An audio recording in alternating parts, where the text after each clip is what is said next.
internet, it's a great thing when you... Whoa, Shahir, are you masturbating? All right, so shoot me. I was whacking off, right? I was choking the bishop, chafing the carrot, saying hi to my monster.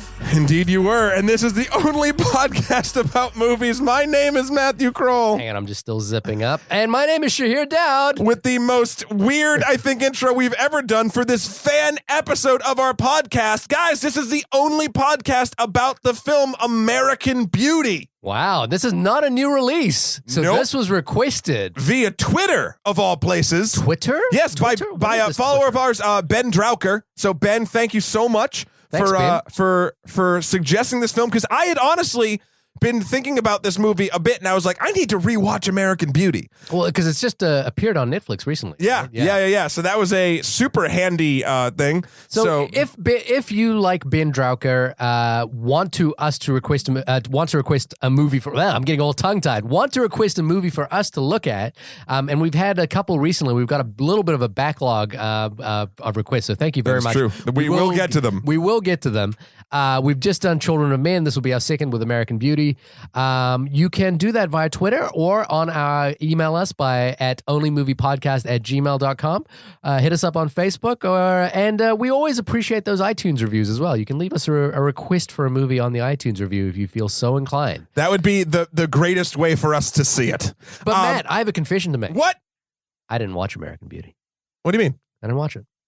You're not the boss of me, Ben Draucker. What? You're not in charge of me. What do you mean you didn't watch it? You don't need to tell me what to do. He's skidding. He's doing a skit. No, I'm not. He's doing the skit. I actually did not watch it. I really didn't watch it. Why? I didn't watch it. I'll tell you why. Because I actually watched it about 3 months ago, and I've seen this movie many times. But what I did do instead of watching it was jerk off. You're always jerking off. I mean, look, I'm doing it right now, but I mean, that's just... I've learned to ignore it. It's like those things you just see through. It's like my default position. Yeah. No, what I did do was read the screenplay. And in fact, what I did do was read both screenplays, because there are two different screenplays for this film. And that's what I thought. I thought, because I have seen this movie many times. I don't know if I'm upset or impressed. I'll let you know as this thing goes on. Well, we should talk about our history with this movie. From my point of view, everyone knows I'm from New Zealand. I came to America like Eddie Murphy to Queens to find my queen. No, I came to America to study film, and I was at film school in 1999-2000. Living opposite a movie theater, studying screenwriting and film directing at the time in California. And I saw a run of extraordinary movies. I think it was every weekend I was at the movie theater, and I saw, it went like this. It was Fight Club, Run Lola Run. Run Lola Run! Magnolia, The Insider, American Beauty. The Talented Mr. Ripley. Oh, wow. So that was like I pretty much thought American cinema was at the highest zenith point it had ever been. And American Beauty was the jewel crown in that. Now, I love all the other movies that I mentioned. I love, those are movies I have watched over and over and over again. But there was an odd perfection about American Beauty that made it slightly elevated from the rest. Now, when I say odd perfection, it was almost impenetrable. Like it was so well made and so self-contained that it was difficult to dissect. Like it was, in my mind, just the epitome of perfection. I think The Talented Mr. Ripley, for example, is a movie I'm far more passionate about and I watch more often. And I'm more interested in the intricacies of the Talented Mr. Ripley and Magnolia, which are far messier movies. Sure. But I always did think that American Beauty was a perfect choice for the best Oscar picture of that year. And I think it was such a strong year for film that year, especially. And then Fight Club was in there as well. I think Fight Club's a masterpiece. But I hadn't realized this. And now I know we're the only podcast about movies. Yes. But I've looked. The reason I watched this movie a few months ago was that I was invited by one of our guests, Ivan Kanda, who is a writer at shortoftheweek.com and a terrific filmmaker as well. He also hosts a podcast about movies, though I don't know where it is or how to find it or even if it even exists actually. But I'm told you can find it at reviewedpodcast.com. It's a podcast where they review older movies that have been out for a while. And he invited me to talk about... But do they watch the movies? Unlike me? Yeah, they occasionally watch the movies. So how then... I don't understand the premise. Anyway. But check that out. Explain it to me. Yeah, so they review older movies and they get around to talk about them. And they did American Beauty. Now, I was going to do that podcast with him, but unfortunately, because of scheduling, I couldn't. And I wrote him an email afterwards talking about discussing their review. But I was interested to hear in their review that there has been a critical backlash against this film in the years since. And I kind of went down an internet rabbit hole talking about looking at what people thought of American Beauty some 15 years later. And there's an interesting thing, which is that American Beauty is ranked among the most overvalued or overhyped movies to ever win the Oscar, which I was really surprised about. Yeah, I was very, very surprised about. I certainly don't feel that way about this film. Now, with that lens in mind, I didn't rewatch it. I'm telling you that because you're not the boss of me. I know you like saying it because it feels good, but we all know. I did think about this movie again with what people take umbrage with and what people take offense with this film. What do people take offense with? Well, let's get into that. The thing is it's a very theatrical film, and obviously Sam Mendes is a theater director who, this was his first film. Sure. And there was a sense that there are things that have not dated well in this film in some people's minds. Yes, and I have one. I don't agree with these. I think these have actually dated pretty well. But one is Annette Bening's performance as Carolyn Burnham. I think she was great. His wife. People tend to find her performance a little shrill, a little overplayed, where everyone else seems to be pretty well cast. She seems to be. I feel like that's just her character, though. To be honest, I do. I agree. I don't see it that way, but that's one of the complaints. There's an air of pretentiousness that people don't respond well to. This is a film about the everyday working middle class, but it seems to have. It doesn't feel like the ordinary working middle class of America that you and I know. It feels much more theatrical, and it feels much more sort of highfalutin and elevated than what we would probably expect. And then there is the infamous beauty monologue. Do you want to see the most beautiful thing I've ever seen in my life? Oh yeah, that thing does not hold up.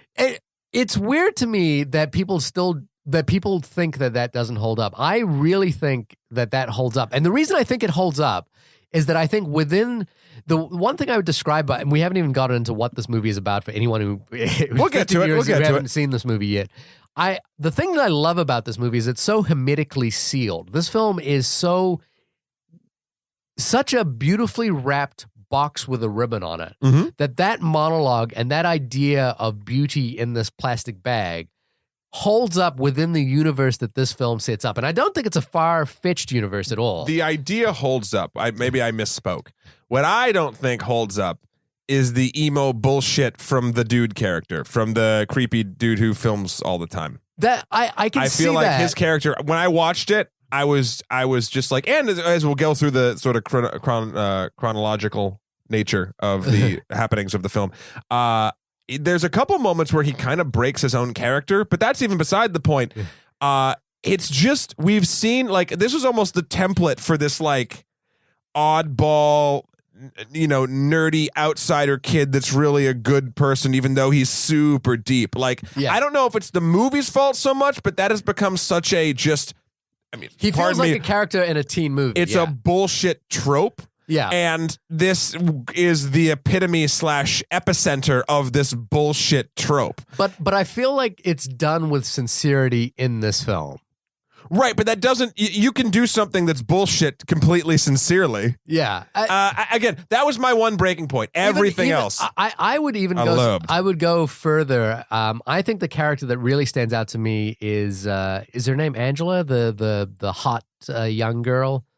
Of course, the hot young girl would not only stand out to you, Shahir, but you can't remember her name. I can't remember her name because I read the script and I should remember the name from the script. But the cheerleader that Lester Burnham has taken quite a fancy. You were to. correct. It is Angela. It is Angela. Yeah, I thought that was it in the script as well. And I was talking about Ricky Fitz. The only reason I was actually stumbling on that in the script is that the screenplay is different to this, and I wanted to explain why I decided to do that. But she's played not by Thora Birch, by Mina Suvari, Angela. I think Angela's character is far more of a cliche than Wes Bentley's character, far more of a cliche than Ricky Fitz.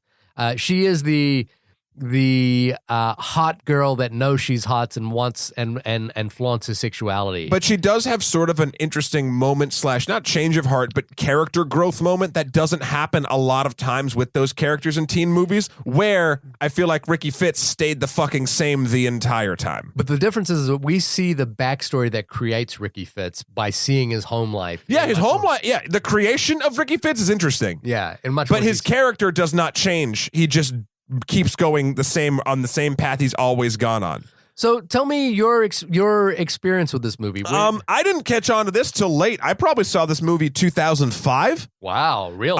It was one of those things that like slipped by me. We all have sort of those media black holes where we're like, everyone's like, oh, you've seen this, that, and the other thing, and to be honest, I think at certain points in my life when people had asked me, I just said yes as to not get into a discussion about it, and then it becomes sort of like the second you had seen it in your mind. But then and then I just forgot, and then I was like, I should really check this movie out, and I was very glad that I did. I didn't see it in the theater, obviously. I saw it at home.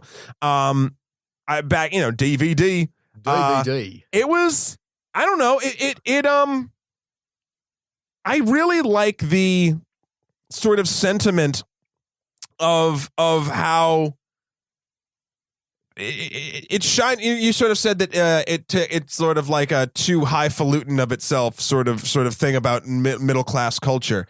I see that and I agree, but I also think more importantly, it takes that highfalutin nonsense that middle class tends to sort of like hold to itself. Yeah. And it goes, fuck you, you still have a ton of problems. Like it points out that like, yeah, these people are supposed to be the ones that have it together and none of them have it together. Yeah. There's even a scene, we'll get through it again like I was saying, but in the garage when Kevin Spacey's character is talking to the other father across the street, the military guy, and he's like, yeah, our marriage is just for show to maintain a air of normalcy. Yeah. And that to me is like the whole fucking thing. Like, so I liked it because it took those ideas and it was like, yeah, here's people that are supposed to be perfect, but oh, by the way, no one's fucking perfect and no one's happy. And I think that is actually that's a very a great idea when examining suburbia. You know, like this is a film, like there was David Lynch's Blue Velvet, and then Todd Solance's Happiness, which came around the same period. And they were both like breaking down the austere of perfect suburbia. And then there was The Burbs. And The Burbs, although I love The Burbs. Actually, like The Burbs is one of my favorite like horror comedies of all time. So, you know, they were basically, and I think this movie, you have to remember the context in which this movie came out as well, which is why I think the plastic bag thing still works for me. And it may have just been the case that I was making movies on video at the time that the plastic bag thing came out. Were you Ricky Fitz? There was something. I'll punch you in the face right now if you're Ricky Fitz. There was something powerful about being able to photograph the mundane with digital video, as was prominent at the time, and finding moments of beauty. Because it was cheap. Beforehand, it cost a lot of money to record a thing. And also, digital video was ugly. It looks terrible. It really does. So when you find a moment in it that looks beautiful, it is kind of a magical thing. And it reminds me of what the Dogma filmmakers, the Lars von Trier and the Dogma 95. Yeah, Thomas Winterbottom. No, I like that. Let's call him Winterbottom. No, it's something else. But he did that film. Oh, God. No, but you're right. There's something captivating about the look of it, especially today, looking back at it. I've actually been doing an archival project for all of the stuff I've ever recorded. Vinterberg. Yeah. Where I'm basically making, I've been making movies of one kind or another since I was 11. Yeah. And it was not, it was recording on VHS or even earlier stuff before then. And I was watching some stuff where me and some friends in middle school, like this girl, Kathy, a couple other friends were in my room, just joking around, doing nothing. Jerking around. And I was watching it, and it was just sort of surreal in the same way. Some of the stuff, maybe not necessarily the bag thing, because I didn't get a super emotional beauty response from it, but it was like, fuck, this is a moment in time captured in a way that only this thing can do. Yeah. And it's funny because obviously I've lost touch with all the people in this video, but it takes you back, and it's a great sort of way to relive feelings you had. Yeah, and I mean, I just found, this was really, I'd been making films before this period, but at film school, obviously, you're making 4 or 5 films, in a period of 2 months. Look at overachiever over here. That's what we did. We had access to equipment that we didn't have access to before, and all of a sudden we could make movies. So I was suddenly making movies. And they looked terrible. They looked awful. Like everything I did on digital video, even though I would consider myself to be one of the more savvy digital video users. Of course you would. I would. It still looked nothing like the movies that I love. No, it never could. 180 degrees from that. We got an XL1, a Canon XL1 in high school. That's what I used to shoot. And that looked, because just the glass was so good. Yeah. It looked a little closer, but it looked terrible. So when Ricky Fitz looks at this digital video, and he has the little videotape that looks like the videotapes that I had in my dorm room, lining the walls because I was shooting video every day, and he's looking at this plastic bag, and it is beautiful, and he describes what's beautiful about it. It worked for me. I'll say the action is a beautiful action, and you could argue that the movie itself of the bag is sort of beautiful in its own way. I think what poisons the well for me is Ricky Fitz's character in general. Right. Okay. Anyway, but the movie's not about Ricky Fitz or this bag or looking at old tapes of yourself. This movie is about a middle-aged family man who's not much of one. Well, this is what's interesting about the screenplay. Should we get into the... Oh, do you? What do you got? Well, the thing about the screenplay, and so I spent a lot of time reading about the history. Again, I love, just out the gate, I love this film, and I don't understand the critical backlash because I think it's so exceptionally made and so well crafted. I think as far as directorial debuts goes, it's up there with Orson Welles as far as a first filmmaker really understanding the medium and doing things with it that that surprise you. Right. So wait, I'm curious what you were saying about the script, though. Yeah, but so the script, interestingly, Alan Ball, who wrote the script, I'm gonna do bad things. Yeah, with you. True Blood. Went on to make True Blood and 6 Feet Under. Before 5 of those 7 seasons of True Blood were magic. I'll let you pick which ones. I think I dropped out when witches started appearing, but quitter. But one day I'll get back into it. I enjoyed my time with True Blood. Suck it. I cannot be with you. Sorry. Bill. The screenplay was based on the story of Amy Fisher. Now, do you know much about Amy Fisher and Joey Buttafuoco? I know the names. So Amy Fisher, and this is all news to me. I didn't really know much about this, but as far as I know, Joey Buttafuoco is kind of a well-known folklore. This is the OJ story before OJ was the story, and Amy Fisher was called the Long Island Lolita, and she was a young 16-year-old girl that had an affair with a married man, Joey Buttafuoco, and ended up shooting his wife in the back of the head. That's right. Now, I was confused when I was reading the Wikipedia about this. Fisher, the Buttafuoco's wife didn't die, I don't think. No. She actually lived. And then Fisher went on to become kind of a reality star. She might have even she made adult films as well, and there were reunions between Buttafuoco and Fisher where they talked about being on reality shows together. She was on Dr. Drew's show as well, which is kind of strange for a person who attempted to murder someone. Yeah. America. But the reason Alan Ball was interested in this story was that it was revealed during the court case that Fisher and her boyfriend made a videotape where she talked about the murder, or she talked about how she wanted someone to, she was going to kill someone, then go to prison, and then come out as a celebrity or something like that, which is similar to what this film opens with, which is a videotape that Jane and Ricky Fitz make about murdering Lester Burnham. And in fact, Jane's dad. Yeah, Jane's Kevin dad, Spacey. played by Kevin Spacey.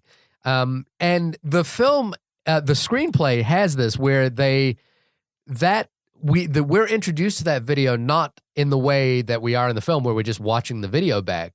We're introduced to that through a court case, and the film, the screenplay actually has a court trial going through, and it's Ricky Fitz's trial. Oh, I'm glad they didn't do that. And they actually filmed it.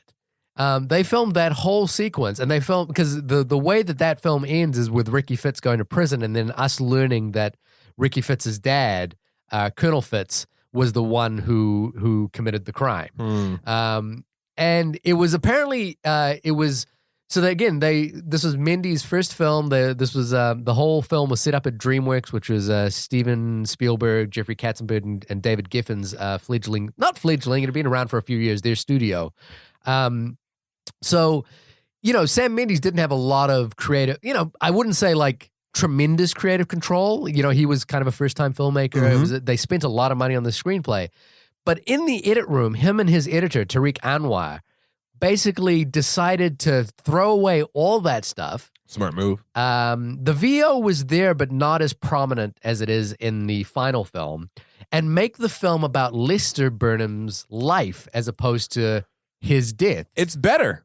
It is much better, and it's a really, the reason I wanted to read the screenplay was that I remember that fact, and I was kind of curious as to how this film plays as a script without that. Now the interesting thing is it actually doesn't play badly. Like if you read it, it actually is it's still quite satisfying. I'm sure it's fine, but I don't think it would be as good. Well, it just what it does is it sours the well a little bit, and what taking that stuff away from the film does is allows the film to breathe more in Lester's world, and it makes it more about Lester. And like the murder becomes this mystery that's anchored around the film. Yeah, because in the beginning of the movie, he's like, and in a year, I'll be dead. Yeah, the Sunset Boulevard trick. So that's kind of why I was interested. But I interrupted you at the beginning. What is the film about? It's about Lester Burnham getting fed up with his mundane life and being sort of walked all over and letting himself be walked all over. And the catalyst for him making change is actually he starts getting the hots for his daughter's cheerleader friend. Yeah, that's sort of what kickstarts him to change his to maybe not better his life, but make his life more enjoyable.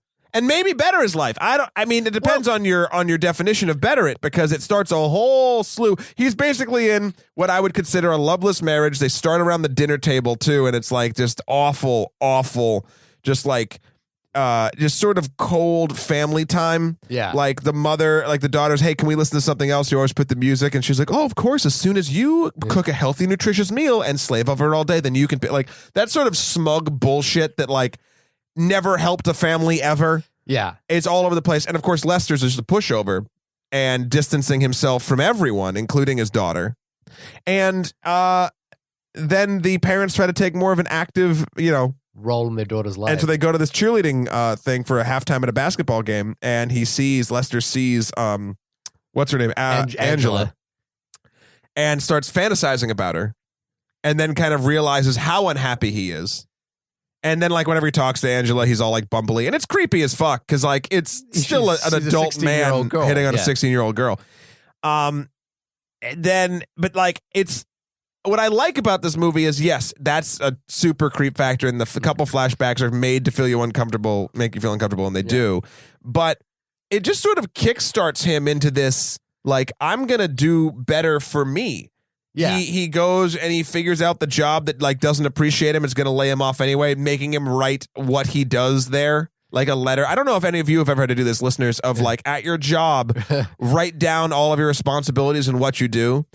it's one of the most bullshit moves a corporation or a company can actually do, because what that says is no one's steering the ship and no one knows what your job entails. And the sooner they know the list, they can probably find someone to do it cheaper. So it's just sort of one of those, it's the first steps to no loyalty, which sets him down the path of quitting and blackmailing his job and becoming basically free to do whatever he wants for a year. Yeah. And, again, I think you have to remember the historical context in which this film came out. I feel like, and this is going to be supported with no empirical evidence, but my favorite kind of argument. Yeah, but supported by cinematic evidence that of the same time period. Exhibit A, movies, Fight Club, and Office Space, and even The Talented Mr. Ripley. And I think that what you saw even reflected cinematically is that there was a growing sense, I think through the 80s and perhaps even the early 90s, that corporatism was the safe haven of the American middle class. It was, like if you can get a job that, in middle management and work your way, you'll be safe and secure. You will have a good family, home life. You're the typical nuclear family. 2.5 children. 2.5 children. And what a film like Fight Club, American Beauty, Office Space, and again, even Talented Mr. Ripley, even though that's a period drama, begin to show is the dissatisfaction with that lack of control that I think was excised on the middle class. These were people who weren't in charge of their own lives. They had no agency. And so these films really started to explore what happens when you take that control back. Office Space is about lower class worker, lower level workers basically trying to take the reins of their own lives. Everyone's trying to take the reins of their own lives. And I think the fact that this film was so popular at the time, it really spoke to something that was happening around that period. It really spoke to the idea that corporatism or mid-level capitalism for the average American, family wasn't going to work, or especially for the average American male. I think this film has a lot to say about masculinity and what happens when masculinity is unharnessed. Sure. And unharnessed. Yeah. So I think, that the Lester Burnham basically deciding to, throw caution to the wind, and instead of trying to save his job, say, fuck you, rather than play your game where I'm going to tell you my responsibilities, he writes a letter, which is one of the best letters, which is, I think my job is to basically slowly waste away my existence while occasionally going to the bathroom to jerk off. Yeah. And gets fired, but then uses a technique, uses some information to blackmail his boss into giving him a year's salary, which is the same thing that happens in Fight Club, by the way. And then goes and takes a job at McDonald's, flipping, or whatever, Burger Shack, or whatever the fuck it is. Yeah, because it was the happiest time in his life. Essentially, what he's doing is regressing back to a point in which his life where the possibilities were endless. Right. And I think that to me, as you and I occasionally work as cubicle slaves, does still ring true. It still feels authentic to me, and I think it was particularly resonant in that period. 99, 2000. So that's why I think that storyline really works. But now that's not the only thread line running through this film. No. Well, before we jump off it, just Kevin Spacey, obviously amazing in this. It was the first time I remember really, really noticing him and wanting to see more of his stuff, honestly. And I mean, even as it, obviously the VO is great. The vocal performance, the emotion he portrays is great. Being creepy, great. But little things like his body language at the dinner table as the movie progresses, slumped and then not, and then, in the second dinner scene, which we'll get to, is one of my favorite, I think, of all time. But you're right. He's not the only one. We start dealing, obviously, with Ricky Fitz, who you find out he has a very horrible sort of home life, a very sort of overbearing father, a mouse of a mother. Played by Allison Janney and Chris Cooper? Yep. Yeah. Also, you have Jane, his daughter. Jane, his daughter, who is sort Jane, his wife. Yeah. Nope, his daughter. Yeah. She's sort of an angsty teenager. She's a teenager. She thinks her parents are bullshit, but they kind of are in this movie, at least in the beginning. I mean, what's one of the lines Kevin Spacey says, which is that my wife and daughter think I'm a gigantic loser. Yeah. And in a way, they're kind of right. Yeah, exactly. And you also have the storyline of Kevin Spacey's wife of what's the character's name? Carol Burnham, played by Annette Bening. Yeah. So Carol is not happy either. She's just sort of the opposite end of the spectrum. If Lester is the, you know what, to be happy need to have less structure, Carol thinks she only is happy due to structure. And so there's even to a point, she's a realtor and she is setting up to sell a house. And it's this montage of her cleaning and prepping the house. And she just keeps saying in different ways, I will sell this house today. And it's psyching herself up. Yeah. And trying to get her like positive and repped up. Like she thinks that's the way to sort of success and happiness. Did you notice who was one of the buyers at the house? Oh, yeah. Fuck. Who was it? John Chu? Was it? Yeah. Before he wanted White Castle. Yeah, exactly. Yeah, I think she's looking, and if we're going back to that discussion about capital, like mid-level capitalism, she is a person who still believes. And she still believes that this idea of if she can achieve perfection, that the kind of perfection that she sees in a competitor, the Buddy, the king of real estate, Buddy, then she will be truly happy. And it's something that Lister has just had enough of. Their house is perfection. Their roses are perfect. She even says at the beginning, did you notice the way that her apron matches her gloves, which are, that's not an accident. Yeah, and also my girlfriend Robin pointed out that the American Beauty is the type of rose that they're pruning, which I never. And there's obviously the rose petal iconography throughout the entire thing, but I didn't know that either. Yeah, and you also see the tagline for this film was a really interesting thing. The tagline for this movie was "Look Closer," and it was like a sign that was on Lister's disc. There was like a little "Look Closer" thing, and that was the tagline for the whole movie. Huh. I think this movie was asking you to look closer at suburbia, but aside from that, there was I think the thing that really worked for me is that Ricky and Jane's story really resonated as well. I found their budding romance to actually work. And I again, I know people have a problem with Ricky Fitz as the prototype of the almost omniscient character who seems to understand how the worlds work in a way that is more profoundly observant than anybody else. And it's not doing him any good either. And he does the straight, at one point he burns her name into the yard.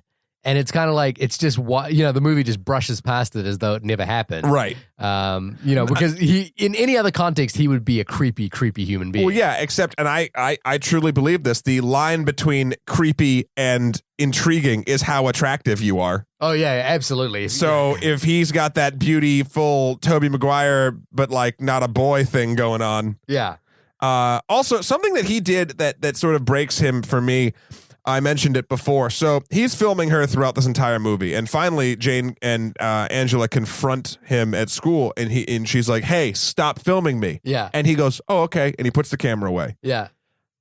His character has been set up to be creepy, but also when you ask him to do something, he's nice. He deals with Lester, honest. and he's honest and he's fair. But then 2 scenes later or 3 scenes later, he's filming her again. Well, that's when he burns the name into the yard, and then Angela's he must be looking at us, and she kind of does model poses at the window. But he's still filming, and then he zooms past her right to her her. looking in the mirror and seeing that she's smiling. Yeah. But my point is, that was a character breaking moment for me, just because she asked her to stop doing something, and he didn't. Well, I don't think he's.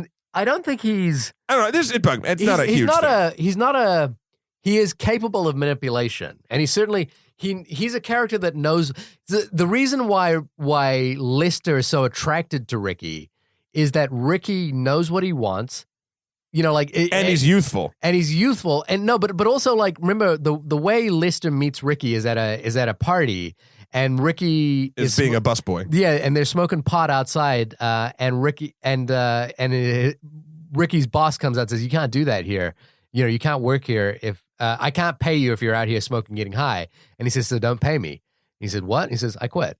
I didn't even want this job anyway." And Lister says, "I think you just became my personal hero." Yeah, because Ricky, it's that thing that Lister starts really admiring is that when you're 18, 19, the world is full of possibilities, and if you're a middle class 18 or 19-year-old. You can say no to things. You can take a shitty job and then throw it away just as haphazardly as you took it. Yeah. So Ricky doesn't just represent kind of the poster boy for emo or anything like that. He's the freedom that Lester wants. There's something interesting about this entire movie is that every character has something that another character desperately wants. Yeah. So you can link them all together if you want, but also, for instance, like even Angela says to Jane, there's nothing worse than being ordinary. Yeah. So Angela wants desperately to be famous. Yeah. I think Ricky wants parents that aren't so overbearing as, whatever. And Jane wants parents that, Jane want parents that are more involved. Like, to a point. Yeah. Then Lester wants his freedom back versus stability, and the wife thinks that the only way to get further in life is more stability. She sees what the real estate king has, and she wants that. Like, it's always like people's lives are pretty good, but man, that one thing that would make it so amazing is just, that person has it. And and I think at some point Lister even says that and it's a reoccurring theme in both Fight Club and this. It's the idea that the things you own end up owning you. And again, I think over the years we as a society have come to go, well, doi, of course, that's obvious. We should reject materialism in its most dangerous form, which is that, when people just want things, that's what happens to you. Sure. But I think you got to remember again at this point in cinematic history. I think this was a very. It wasn't just that it was saying these things, as I mentioned before. Other films were saying these things as well. It's just that it was saying it so succinctly, so clearly, and with such composure. Sure. From a technical aspect, the only part of this movie that I didn't like, and it doesn't hold up, I feel like, from a technical aspect, not story, is the triple takes. Oh, we're it's the brushing of the hand, but it shows it 3 times. I love that. It got old for me. I was like, I know it's not sloppy. I know it's very deliberate. Yeah. But my stupid lizard brain just kept going, I get it. It's important. Couldn't you just frame the shit? It's not, I always think this thing with Scorsese, for example, is that Scorsese films feel like they could go off the rails at any moment. Yeah. They could he does those triple takes. He does really strange editing things, which feel sloppy, and they're just kind of throwing caution to the wind. Whereas the amount of control in this film. I know. I think that's another reason why it doesn't land for me, weirdly enough, is it's so separate from that. But again, it's not breaking it for me. It's just every time I was like, But it's just sort of moving through the plot. Some funny things that happen in this movie that I love, sort of dating it. Yeah. He says after they're smoking pot, Ricky and Lester's like, yeah, beat me anytime. I love it. Oh, yeah. I love it. Fucking beepers. They've got beepers. The father, when he's showing Ricky his stuff in the gun cabinet, yeah, he has a fucking RPG. He has a rocket in there. And I was like, fucking A. All right, suburbia. Well, and he's also got Nazi memorabilia. Right. Yeah, plate. Yeah, way to go, pal. Well, I mean, and he I think, there's the thing that the film kind of latches onto at some point, but not explicitly stating, is that this father, Ricky's dad, has a militaristic fetishism. Sure. Even the comedy he's watching at home, you could argue there's a homoerotic component to what he's watching, but it's men working out in the military. And it's everything about his life has been about the order of the military. And I think the revelation that he may in fact have some homosexual tendencies is perfectly repressed by his militaristic outlook. It's something that they're not compatible, but perfectly able to be self-contained, in that thing. He's afraid of his homosexuality. Sure. So basically, at this point in the film, Jane and Ricky have become sort of a couple in a weird way. Yeah, they hook up. Yep. Also, when does he films her in the window or some shit? She takes her shirt off. Yeah, he asks, I think they have a courtship through the windows via video. Yeah. And again, I guess I also learned that she was actually actually underage in the film, and they had to get like a waiver. Okay. Which makes it feel fucking weird. This was Thora Birch, right? At the time. I guess. Yeah. I remember reading an article about her later. She didn't have because the next movie she did was that Robert Crumb movie. I don't know. Because in today's day and age, they just CG that shit. Yeah. But she didn't go on to have a huge career.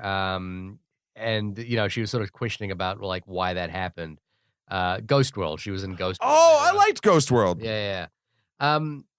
Yeah. I mean, I bumped. It's funny because I bumped into a colleague of mine, Dan Weinrich, if you ever get to listen to this episode, who, out of the blue, we started talking about movies, and he said, "You know what movie that really pisses me off is American Beauty." And it was right before I was coming here to talk to you, and I was like, "Oh, do tell me more." Why did it piss him off? And he talked about. This is something that we see in this movie quite a lot, is that the level of narrative coincidence in this film is up there with Three's Company for him, which was that. So remember the John Ritter show, Three's Company, with the "Come and knock on my door, I'll be waiting for you, and it's that hers and his Three's Company too." Anyway, so the only podcast about 70s sitcom starting theme songs. There, the misinterpretation of... Was that the 70s? Yes. Let's go with it. Sorry.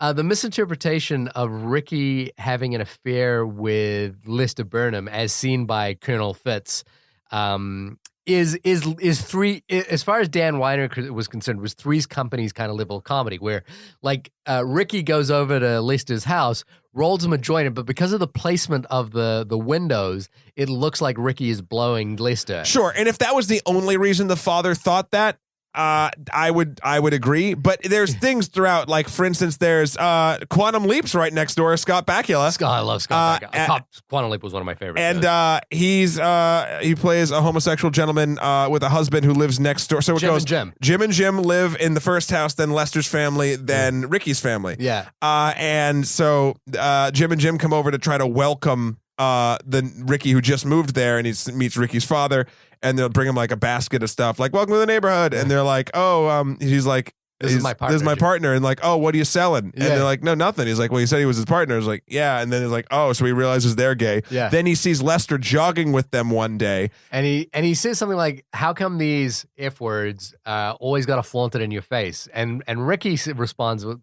perfectly, is I think that's the point, Dad. They're not flaunting it. They're proud of it. He says, yeah. There's also a great moment in that when he's sassing him back, and he says something along the lines of, he's like, you can't. What was it? He's like, don't try to placate me, boy. Yeah, and you won't ever get past me. And then he instantly placates him, and you're just like, oh, it's beautiful. I mean, it's really, again, much props to Alan Ball for the screenplay, and it's funny reading the film as opposed to watching it, how well Alan Ball writes the characters with very little description. Yeah, you really get a sense through the dialogue who these people are. And maybe that I've seen the film so many times that reading it, I just imagine the people who played them. But it does. There is a real sense of who these characters are on the page. It's really, really well done. Yeah. Something I noticed when I was rewatching it is that, and actually Robin felt the same way. It was when we first saw it, we related to the kids. Like you even said, you felt a strong, sort of draw towards Ricky and Jane's sort of relationship and da-da-da-da. Rewatching it, I mean, we're getting older, and I found myself more grounded to the adults than I did before. And that's a bitter pill to swallow in a way, in a movie that is so just not obsessed, but just really likes the idea of youth and youth as freedom, or at least youth seen as freedom. Well, we got to remember the first time I saw this movie, I was closer in age to Ricky. That's what I'm. That's now what I'm saying. watching it, I'm closer in age to Lister, and I definitely don't feel like a grown up, but by Lister standard, I am a man now. Yep. Boy. Yeah, and yeah, it is terrifying. I think this was a pre-millennial, like 1999, 2000 kind of angst. And now we're in, and the word is the same, but the millennial generation, where I think social media, social networks, the prevalence of online applications has meant that we're not as fixed as we were. We're no longer in a job economy where we're tied to one job. We are freelancers now. Now, there's a whole lot of insecurity that comes with that new economy. Sure. Where the 1040 economy or the W-2 economy, I think it is. That's entirely different to what this film is basically describing. So I find I still have a little bit of distance from Lister's world. Like I still don't quite get it as Lister does. But I can certainly see the transition from seeing like Jane and Ricky's relationship as bullshit, or not bullshit, but like this is not going to last. It's just a young. I see what you're saying. Yeah. Versus, we'll go to New York and we'll make our own money. I got people that can set us up. It's like, okay. Yeah. This is not going to work out. So as the movie moves on, right? A couple different things happen. Carol starts having an affair with the king of real estate. Lester slowly spirals out. What did she say? Fuck me, your majesty? Fuck me, your majesty. I love that line. I don't know. It cracks me up. Lester continues down his path. He's working out. He's getting buff, yo. Yeah, because I believe he overheard Angela talking to Jane at a sleepover, being like, if he worked out, he'd be hot. So then instantly he just goes and works out. It's also reclaiming his masculinity, I think, as well. Ricky and Jane, they actually hook up together for the first time, and then that's where the beginning scene with the videotape is actually taped when Jane asks, because Jane's getting pissed off that he's spending so much time ogling Angela. Sorry. He's like, he's such a creep. Da da da da da. Is like, I wish would you kill him or whatever she says, and then obviously later on in that scene, she's like, I wasn't serious, right? And he's like, yeah. That's actually the crux of the alternate script. Well, the full script is based on the fact that the jury doesn't see that. I was just joking, right? And Ricky gets convicted because the jury doesn't get to see that last scene. Yeah. And then we learn, what actually happened. I'm glad they kept the court stuff out of this. I think it's much stronger with that. I guess what I'm looking at it from the point of view is that I would like to think that I would be smart enough to keep the courtroom scene out of it. But as I was reading it, the courtroom stuff still made sense to me. And it still worked within the way that the film had been made. Maybe when they filmed it, it just didn't play. Maybe they didn't do it as well as because there's a lot of it. There's just more interesting stuff, I think, going on outside of a courtroom. I just think there's more that with the time they're allotted. I think they made the right choice. Well, it's not so much courtroom. They play the mystery as bigger.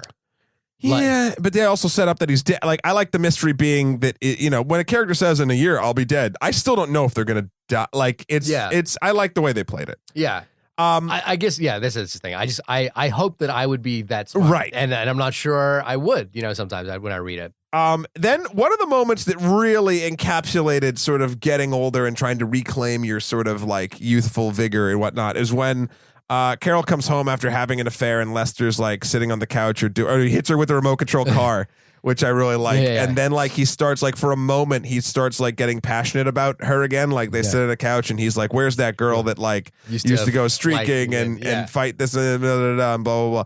And then they're about to sort of make out and, do something. And all of a sudden his beer is almost going to spill on the couch. And then she's like, oh, wait, your beer is going to get on the couch.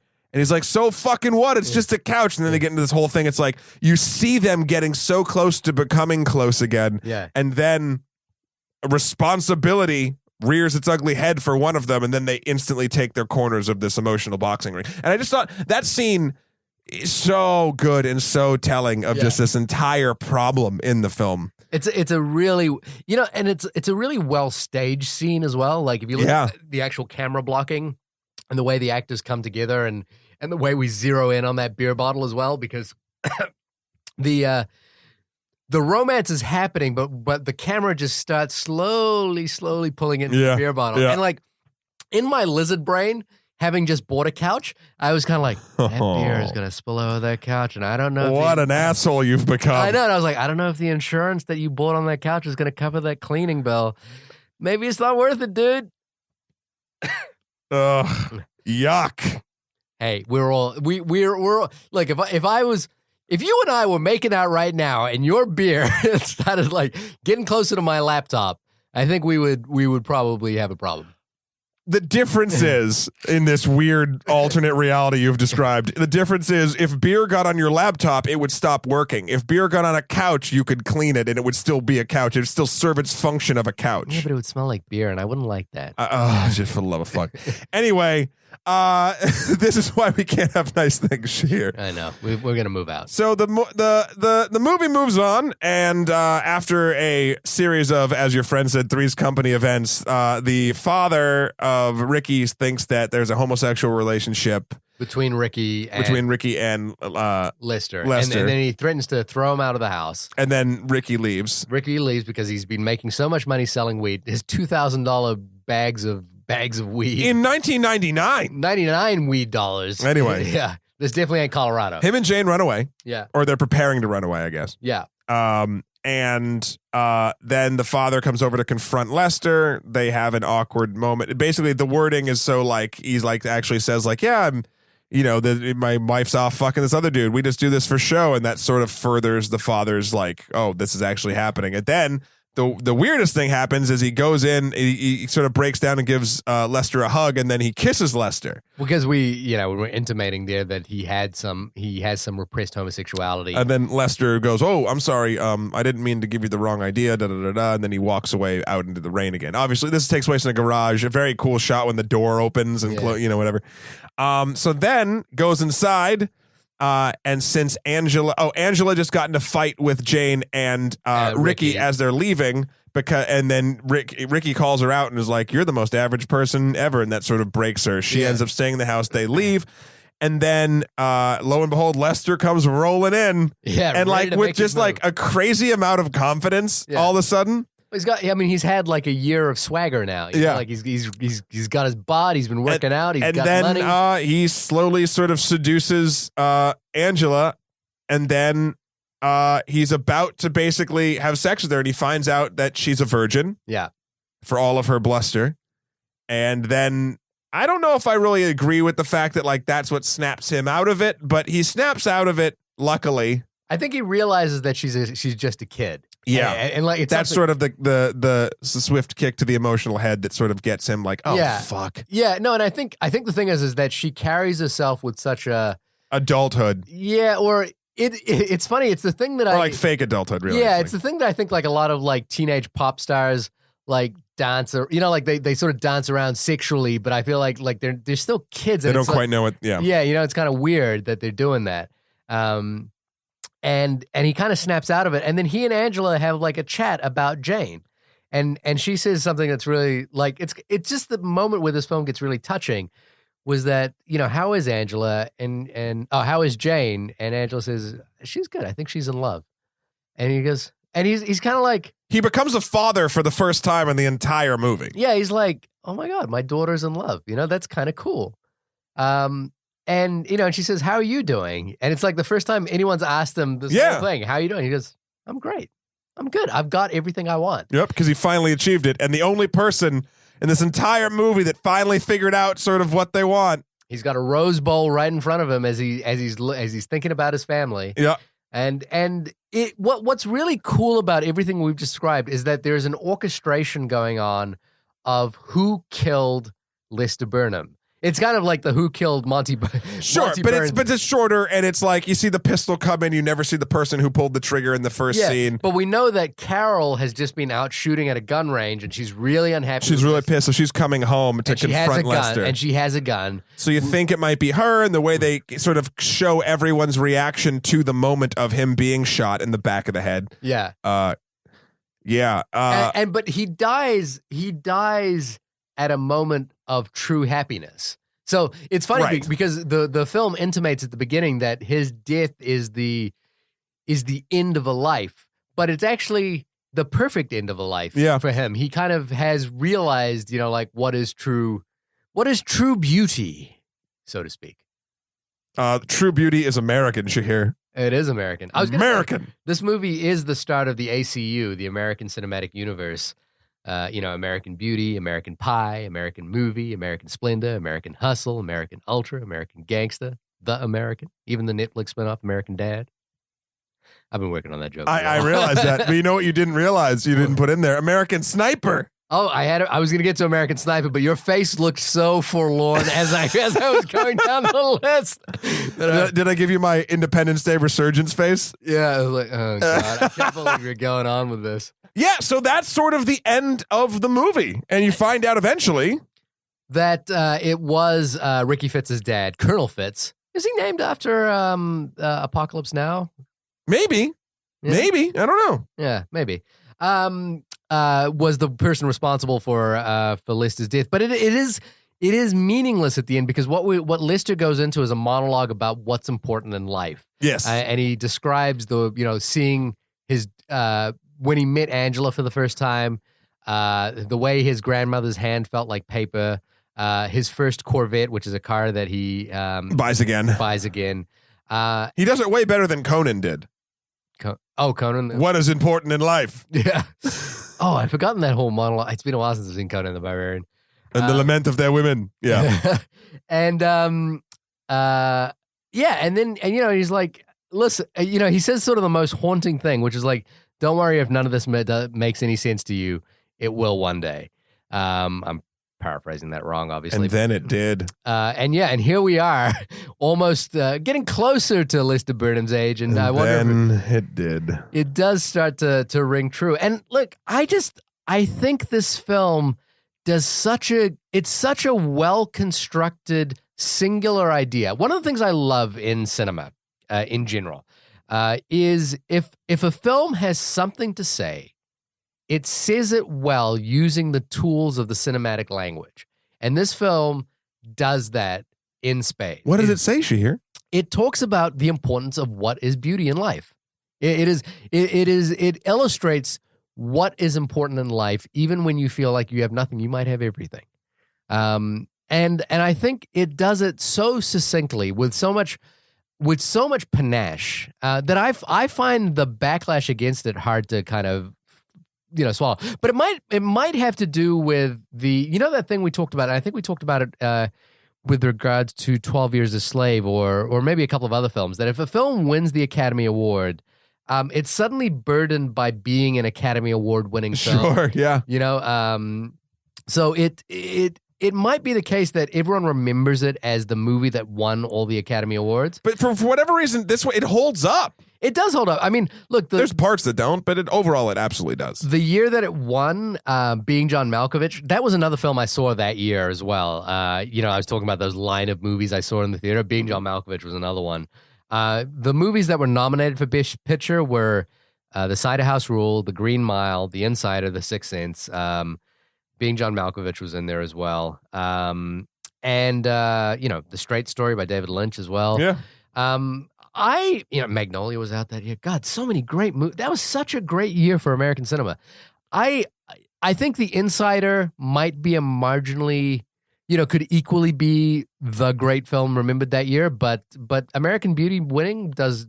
I'm fine with it. I perfectly agree with it. Yeah. I especially think it's a much better film than The Green Mile and The Cider House Rules.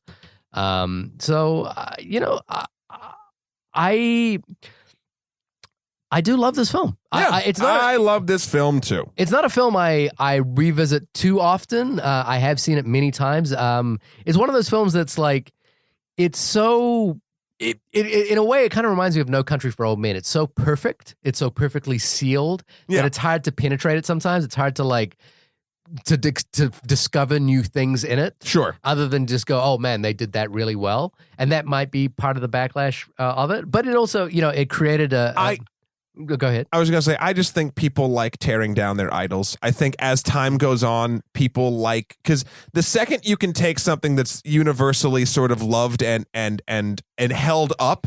Yeah. If a person, an intelligent person, can come up with an argument to sort of tear it down a little bit, then that person can tear down some of its shine and sort of wear it shine. It's this weird sort of like poaching culture. Yeah. And it happens with everything. And I do think things that even they're skilled and timeless, sort of like this movie, and I think this will survive for a very long time. Nothing's truly timeless, obviously. Yeah. But I think people, it's an easy target because if we wanted to come on this podcast and rip this movie to shit, we sure could. Do I think we'd be right? No. Could we make a compelling argument? Yeah.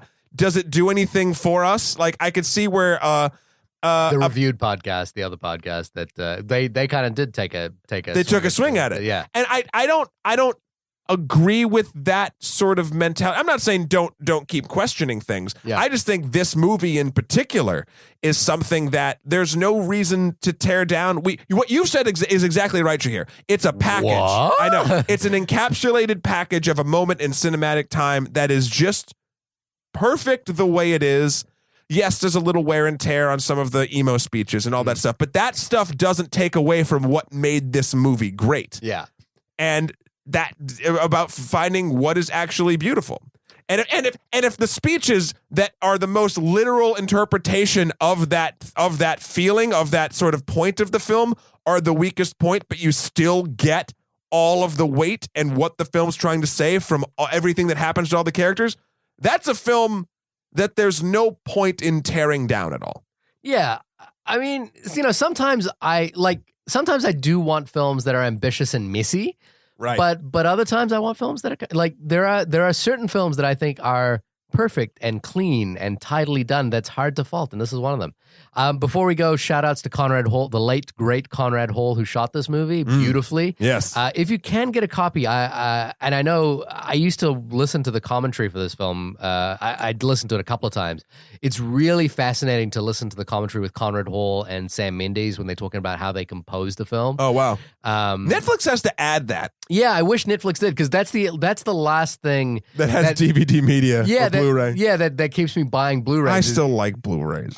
We were getting into a discussion on the Facebook post. You and Jacob, one of our listeners. I really enjoyed reading that. I didn't have a chance to chime in, but it was about sort of like, collecting the act of collecting. And digital age has made it sort of a different spot to collect. You can collect data or you can collect things. And I like things. I like things, and I like the additional material that comes with a Blu-ray. And so listen to the commentary with Sam Mendes. It's I think Paul Thomas Anderson put it best, is that the commentary for a few films is better than all the education that you'll get in film school. Yeah. Shout out to Kevin Spacey. I think Kevin Spacey is love him. He is amazing at playing the everyday man, and then looking at the camera and showing you that he's not the everyday man. But he's also so amazing too, because every role he's in, if I watch him in anything, like Frank Underwood on House of Cards, right? Yeah. I only think of him as Frank Underwood on House of Cards. And then I see him in this, and I only think of him as Lester. So whatever is the last thing that I've seen of Kevin Spacey, that's who he is in my mind. Yeah. And that is so fucking rare in this day and age where we go and sort of see movies that's kind of dying too, but like sort of like, oh, I'm going to see Johnny Depp. And he's always Johnny Depp, no matter what he's doing. It's just that sort of thing. He's so good. And his film, it's weird because I think I was thinking about this last night. Every film that he plays, at some point in the film, he has to act as another character. There's always like a double layer. So like in The Usual Suspects, Kaiser Soze, he has to play, the limp man. In Seven, in this, he has to play like the everyday man, but then you can see the anger underneath Frank Underwood, everything. So I think it's a really good masterclass for acting all around. I think even though people find Annette Bening, I think she's great, a little rough going in this movie. She was nominated for an Oscar for whatever that's worth. She didn't win it. No. But the film did win Best Screenplay, Best Director, Best Cinematography, Best Editing, I believe, and Best Film. There you go. So, but for whatever that's worth, because we have seen, for every American Beauty, there's a crash. So yeah. Yeah. So Ben, again, our listener who asked us to do this, thank you so much. It was super fun to revisit this. And I enjoyed not watching it. yeah, I enjoyed watching it. So I did my job. But I guess Shahir's more of a freewheeling, kind of just loosey-goosey thing where the rules don't apply to him. You're not the boss of me, man. I make my own rules. Yeah, you keep telling yourself that. But can I go now? Hey, well, actually, Shahir, since I'm not the boss of you, answer this question. Where can folks find you? Oh, that is a very good question. You can find me at www.shahirdaud.com, SHAHIRDAUD. You can hit us up at onlymoviepodcast@gmail.com or on Twitter at onlymoviepod, like our friend Ben did, and hit us up for a movie request. Also, check us out on Facebook, where we have interesting conversations about Blu-ray collection and whether the Marvel Universe is terrible or not. Spoiler alert, it's not. Is. Also, Shahir, I just want to point out that you said the statement, "I'm not the boss of you," right? Yeah. And then instantly I told you to do something and you did it. So I'm not saying that I'm the boss of you. Listen, can I leave now, please? No. Please? You can find me at Matthew Kroll, MattheWKROL.com for my life and works. Also Skeletor with the number 4 PREZ on Instagram or Emperor MSK on Twitter. Guys, this has been the only podcast about American Beauty. We'll see you next time, guys. We should do American Psycho next time. Oh. Someone email us in and request that. Yeah, we can't do it ourselves.